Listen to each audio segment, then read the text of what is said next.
প্রিয় শিক্ষার্থী ও অভিভাবকবৃন্দ, আসসালামু আলাইকুম। আমি মোহাম্মদ হযরত বেলাল। আজকে আপনাদের সামনে যে বিষয়টি নিয়ে আলোচনা করব সেটি হচ্ছে কনসোনেন্ট লেটার টি। কনসোনেন্ট লেটার টি কখন ট হবে, কখন স হবে, কখন চ হবে এবং কখন চার হবে, এ বিষয়ে আমরা আজকে বিস্তারিত জানবো। চলুন শুরু করা যাক। এখানে আমরা ১ নম্বর নিয়মটাতে দেখতে পাচ্ছি টি ট হবে কখন। টি একক হিসাবে কোনো ওয়ার্ডে বসলে ট উচ্চারণ হবে।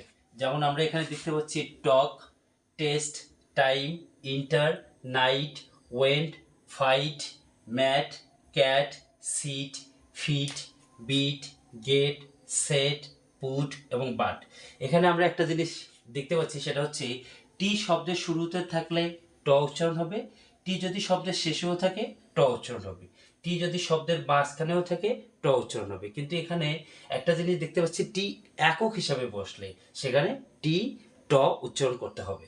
এখন T I O N shun, T I O N shun, যদি এটাকে আমরা প্যাটার্ন ওয়ার্ডও বলে থাকি, যেমন এখানে আছে nation, action, T I A এটাকে উচ্চারণ করতে হবে শিয়া। কোনো শব্দে যদি টি আই এ একসাথে থাকে সেটাকে উচ্চারণ করতে হবে শিয়া। যেমন initial, partially. T I E যদি কোনো শব্দে থাকে তাহলে সেটাকে উচ্চারণ করতে হবে সে। যেমন আমরা এখানে দেখতে পাচ্ছি প্যাশেন্ট, প্যাশেন্স, ঠিক। টি ইউ আর ই চার উচ্চারণ হবে। এখন কোনো শব্দে আমরা যদি টি ইউ আর ই একসাথে দেখি তাহলে সেখানে আমরাকে টি চার উচ্চারণ করতে হবে। যেমন আমরা এখানে দেখতে পাচ্ছি নেচার, ফিউচার, কালচার, পিকচার। এখানে দেখেন টি ইউ আর ই এখানেও চার উচ্চারণ করতে হলো, ঠিক। টি ইউ আর ই এখানেও চার উচ্চারণ করতে হয়েছে, ঠিক।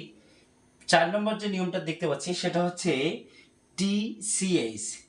টিসিএইচ যদি একসাথে থাকে তাহলে আমরা উচ্চারণ করব হচ্ছে চ। যেমন এখানে দেখতে পাচ্ছি পিস, ক্যাশ, ম্যাশ, ব্যাস। এখানে আমরা আরেকটা জিনিস জানবো, সেটা হচ্ছে টি কখন উচ্চারণ করতে হবে না, অর্থাৎ টি সাইলেন্ট লেটার হিসেবে ব্যবহার করতে হবে। যেমন এখানে দেখতে পাচ্ছি সিএএস, টিএলই, এখানে উচ্চারণ করতে হচ্ছে ক্যাশেল। LISTEN এটাকে উচ্চারণ করতে হচ্ছে লেসেন, ঠিক। WHISTLE এটাকে উচ্চারণ করতে হচ্ছে উইসেল, ঠিক। OFTEN এটাকে উচ্চারণ করতে হচ্ছে অফেন। আমরা টি কনসোনেন্ট লেটারের বিস্তারিত তথ্য জানলাম। এরপরে আমরা অন্য ভিডিও নিয়ে আপনাদের সামনে হাজির হব। সে পর্যন্ত আপনারা ভালো থাকবেন, সুস্থ থাকবেন।